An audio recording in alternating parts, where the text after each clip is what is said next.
Hola, reciban un cordial saludo. Les habla su profe de química, el profe de H. Vamos a continuar con nuestro curso de química básica. El tema para el día de hoy es la clasificación de la materia. Bien, en esta ocasión vamos a arrancar al revés. Comenzaremos por ver el diagrama al cual tenemos que llegar después de ver este video. La idea es que podamos entender con claridad la clasificación de la materia. En el organigrama observamos que la materia se divide en mezclas y en sustancias. Las mezclas, a su vez, pueden ser homogéneas o pueden ser heterogéneas. Y las sustancias pueden ser compuestos o pueden ser elementos. Al finalizar el video, debemos estar en capacidad de poder clasificar cualquier tipo de materia en este cuadro. Miremos entonces. Arranquemos por recordar que materia es todo aquello que ocupa un lugar en el espacio y tiene masa. En nuestro video anterior habíamos dicho que la materia podía estar en estado sólido, en estado líquido o en estado gaseoso. Esta primera parte de la clasificación divide a la materia en lo que son las mezclas y en lo que son las sustancias. Entonces, esta clasificación, para llevarlo a cosas más conocidas, la podemos distinguir de esta manera. Encontraremos que hay cosas que son puras y cosas que son impuras, entendiendo que las impuras serán las mezclas, mientras que las puras serán las sustancias. ¿Eso qué quiere decir? Quiere decir que podemos tomar una mezcla y purificarla separándola en sus elementos constituyentes.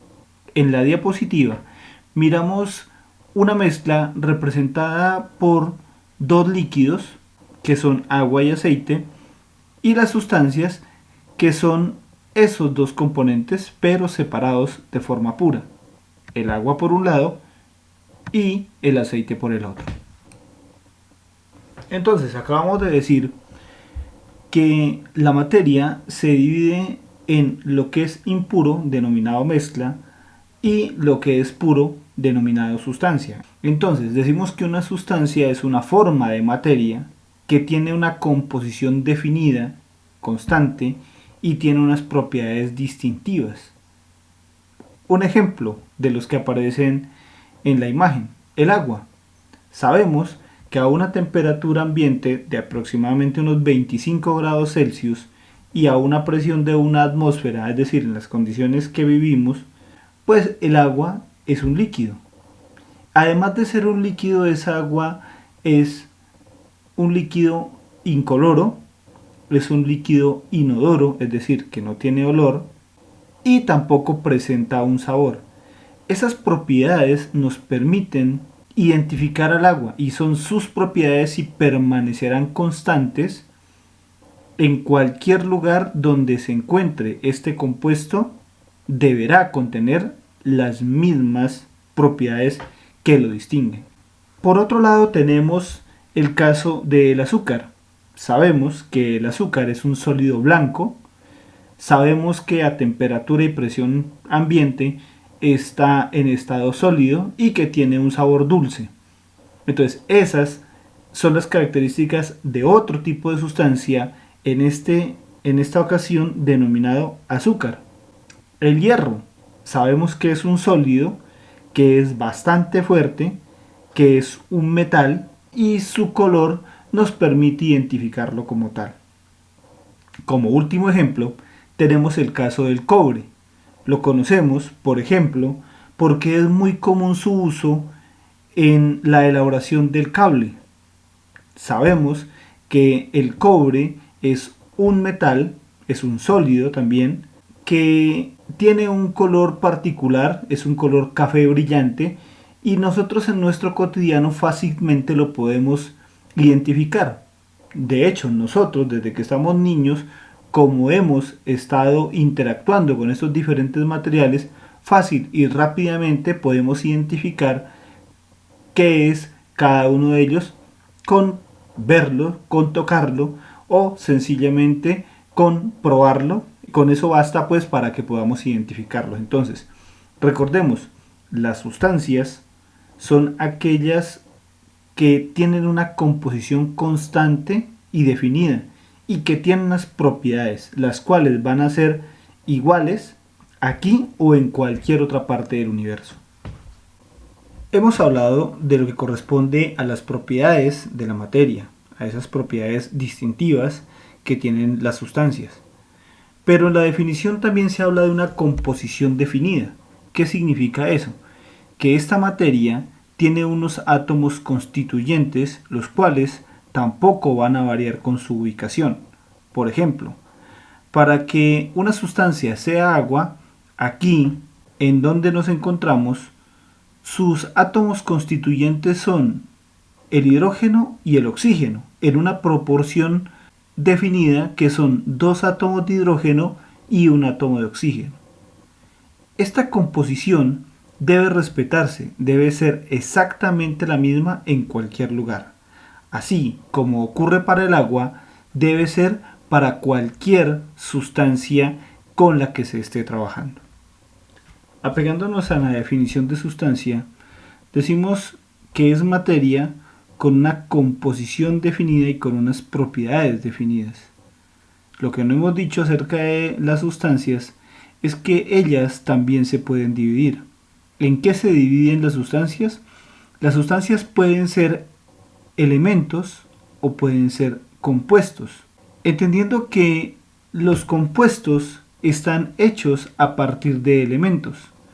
En la imagen miramos un compuesto de fórmula CuSO4, que significa que la fórmula de ese compuesto contiene un átomo de cobre, un átomo de azufre y 4 átomos de oxígeno.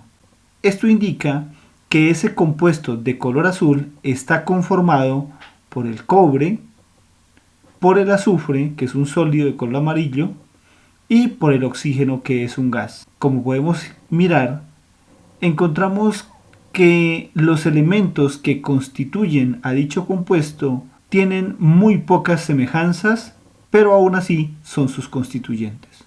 Cuando hacemos la clasificación de las sustancias, hablamos de elementos y compuestos. Aún así, no hemos dicho qué es cada uno de ellos. Comencemos por decir que los elementos al unirse forman los compuestos, pero ¿qué es concretamente un elemento? Entonces, un elemento por definición es un tipo de sustancia que no se puede separar en otras más sencillas, ni por medios físicos ni por medios químicos. Es decir, los elementos son los ladrillos con los que se construye cualquier tipo de materia. Ejemplo de estos elementos tenemos al mercurio, tenemos al carbono, que puede estar en forma de grafito, que es un carbono de color negro, o que puede ser el carbono diamante, que son las piedras preciosas. Y un tercer ejemplo, que es en este caso un gas, que es el cloro gaseoso. Como acabo de indicar, los elementos son los ladrillos de la materia. Es importante insistir que son ellos los que se agrupan para formar cualquier tipo de materia. En la actualidad se conocen alrededor de 118 elementos distintos y a partir de ellos se elaborará cualquier tipo de materia. Esos elementos están ubicados estratégicamente en la tabla periódica de elementos químicos. Su distribución y disposición fue objeto de estudio durante muchos años y en la tabla periódica se muestra una síntesis de esas propiedades que tiene cada uno de los elementos. El estudio de la tabla periódica lo haremos en un video posterior. De las sustancias conocidas como elementos, es importante conocer que cada uno de los 118 que conocemos en la actualidad poseen un nombre y poseen también un símbolo. Para asignar un símbolo a un elemento como tal, se puede utilizar una, dos o hasta 3 letras. pero siempre debe existir la condición que la primera letra debe estar en letra mayúscula. Miremos algunos ejemplos. Carbono, la letra C mayúscula.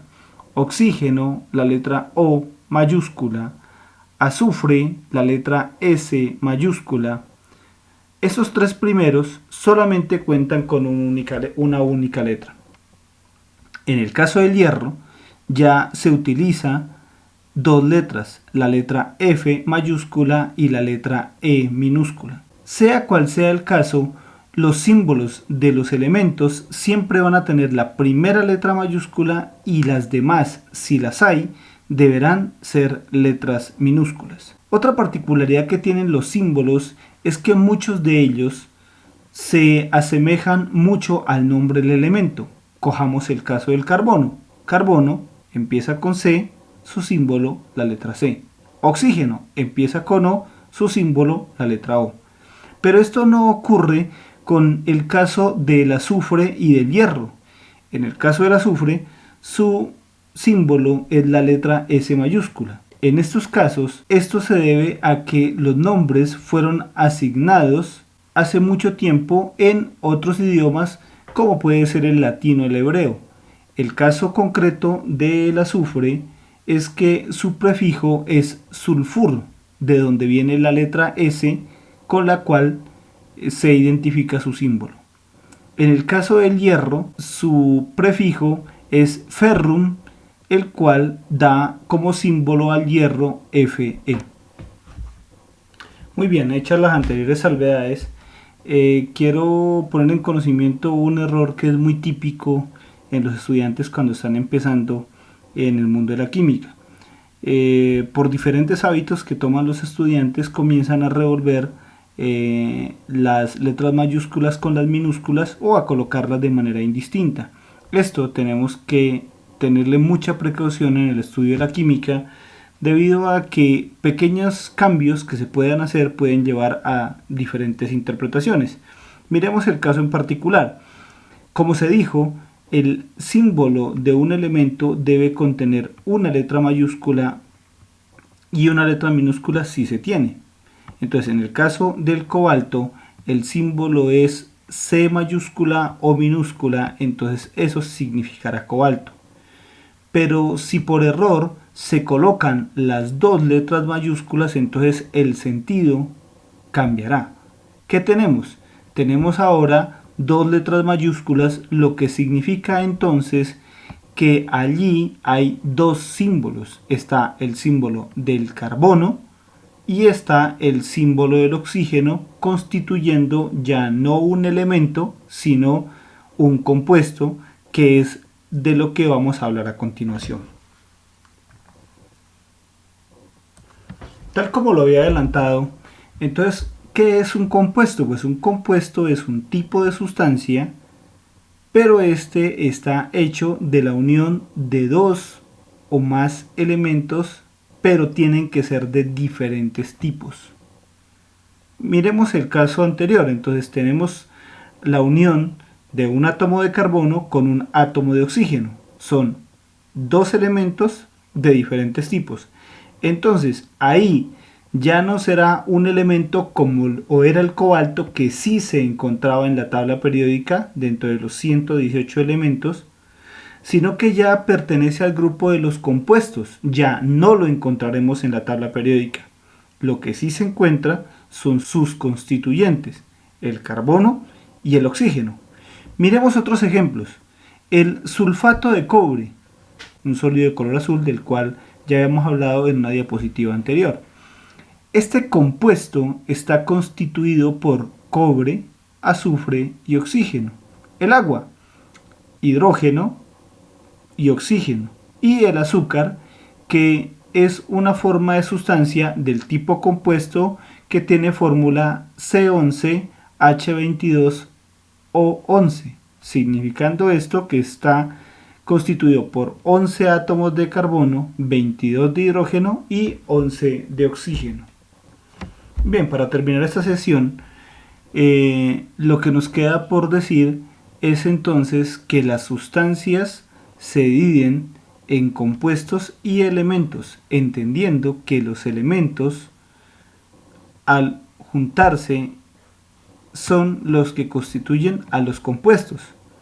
Estos compuestos sí se pueden separar nuevamente en sus elementos constituyentes, pero para eso se requiere de procesos químicos, es decir, transformaciones de la materia, que es otro tema que miraremos más adelante.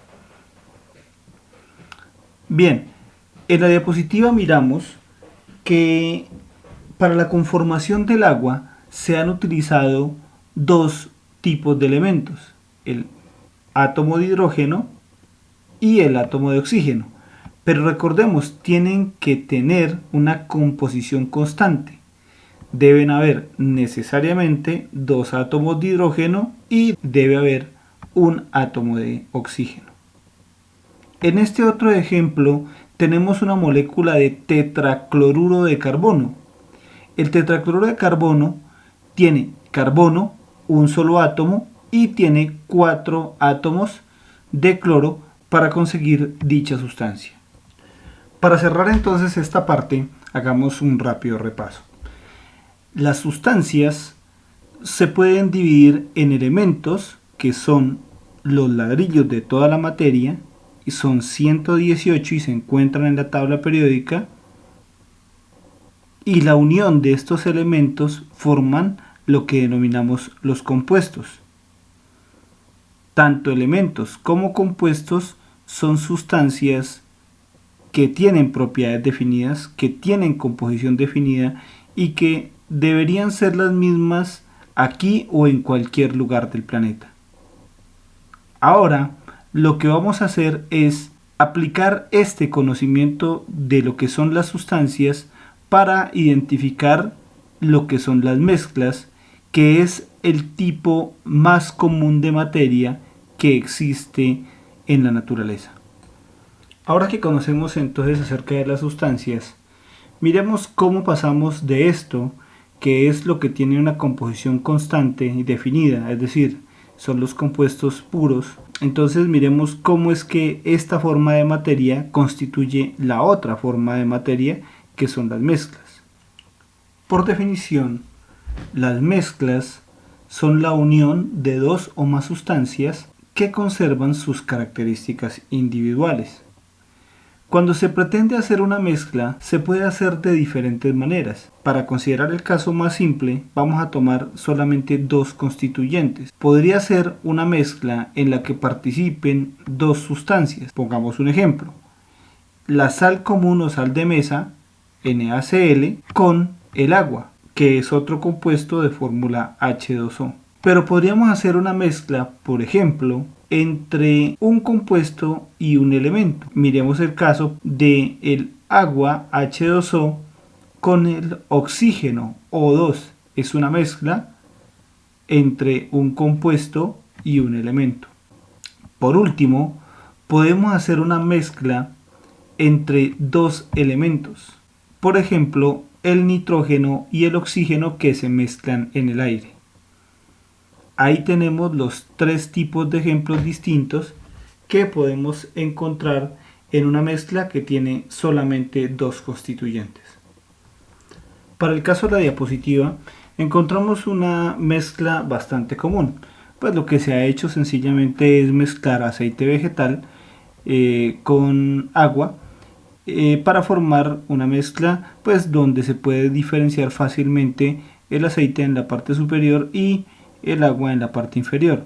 Entonces es importante que se tenga en cuenta que cuando estas dos sustancias se unen, ellas no pierden sus características individuales. Es decir, si quisiéramos, podríamos nuevamente sacar el aceite vegetal de ahí y podríamos recuperarlo en su totalidad sin que éste quede contaminado con el agua.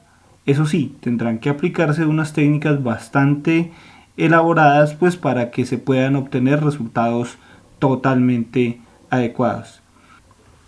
Como se había indicado, las mezclas se pueden diferenciar en lo que son las mezclas de tipo homogéneo y las mezclas que son del tipo heterogéneo.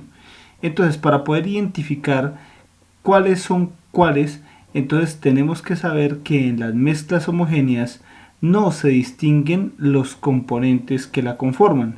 Contrario a esto, en las mezclas heterogéneas, los componentes, las sustancias constituyentes, se van a ver por separado. Comencemos con un ejemplo de una mezcla homogénea, algo muy de la casa, algo muy común. Tenemos la sustancia compuesto denominada agua y tenemos la otra sustancia compuesto denominada azúcar. Entonces, cuando mezclamos estos dos constituyentes, estas dos sustancias, observamos que la mezcla obtenida genera una imagen donde no podemos distinguir dónde está concretamente el agua y dónde está concretamente el azúcar. Entonces, cuando esa diferenciación no se puede realizar, entonces diremos que estamos hablando de una mezcla homogénea. En esta imagen podemos observar lo que es una mezcla heterogénea. Como es posible verlo, en ella se pueden diferenciar muy fácilmente dónde está el aceite, que es una de las sustancias, y dónde está el agua. Si bien las dos sustancias están en estado líquido, son fácilmente diferenciables debido a que estos dos líquidos no presentan solubilidad entre ellos. Valga esta ocasión para dejar en claro algo que genera confusiones en los estudiantes, y es la cuestión de los estados en una mezcla heterogénea, que se confunde con las fases que hay en una mezcla heterogénea. Para el caso del agua y aceite que encontramos en la diapositiva, miramos que hay un único estado, que es el estado líquido, pero tenemos dos fases: la fase aceitosa, que concretamente se llama fase oleosa, y la fase acuosa, que corresponde al agua. Podríamos generar un cambio. Por ejemplo, podemos echar un trozo de hierro, una pequeña varilla de hierro al interior, esta se va a ir para el fondo y habrá cambiado la situación de la siguiente manera. Tendríamos tres fases que corresponden a la fase líquida oleosa, a la fase líquida acuosa y a una fase sólida. Entonces tendremos tres fases y a su vez tendremos dos estados. ¿Cuál estado? El estado líquido, que representa los dos componentes, agua y aceite, y el estado sólido, que será en este caso el pequeño trozo de hierro. Bien, de esta manera hemos terminado pues de explorar nuestro organigrama que corresponde a la clasificación de la materia. Entonces valga el momento para hacer un repaso rápido de cómo se clasifica la materia. Entonces empezamos con los ladrillos constituyentes de la materia. ¿Cuáles son los ladrillos? Los elementos. Son 118 materias primas diferentes para poder constituir todo lo que hay en el universo. Cuando juntamos dos elementos o más, pero que sean de diferentes tipos, entonces formaremos los compuestos. Recordemos que los elementos y los compuestos pertenecen a las sustancias, que es materia con una composición definida que no debería cambiar con su ubicación, siempre y cuando se comparen a las mismas condiciones de presión y de temperatura. Cuando unimos las sustancias, entonces lo que se generan son las mezclas. Se pueden recuperar las sustancias constituyentes de la mezcla. Se puede hacer por procesos de separación utilizando métodos físicos. Esas técnicas de separación las tocaremos más adelante. Las mezclas pueden ser de tipo homogéneo o pueden ser de tipo heterogéneo. En la naturaleza lo que abundan son las mezclas heterogéneas. Para evidenciarlo, por ejemplo, consideremos un río. En un río, en un pequeño sector de un río, podemos encontrar agua, claramente, podemos encontrar piedras. Las piedras están constituidas esencialmente por silicatos, que son compuestos hechos a base del elemento silicio. Podemos encontrar trozos de madera, que son las ligninas, que es un compuesto a base de carbono y oxígeno e hidrógeno en esencia, podemos encontrar los peces que dentro de su estructura contienen más agua, contienen carbohidratos, contienen proteínas, contienen grasas. Entonces, como podemos darnos cuenta, la materia que existe en nuestro planeta está constituida por cientos o miles de compuestos diferentes, que regularmente son mezclas del tipo heterogéneo, tanto en nuestro planeta como en los diferentes lugares del universo. Bien, de esta manera damos por terminado nuestro trabajo de lo que corresponde a la clasificación de la materia. Como siempre, se espera que lo expuesto haya sido de su entendimiento y que le pueda ser útil para avanzar en su curso de química básica. Queda agradecerles, despedirnos y hacerles la cordial invitación para que continúen haciendo su curso de química en este canal. Mil gracias y desearles un feliz día a cada uno de ustedes.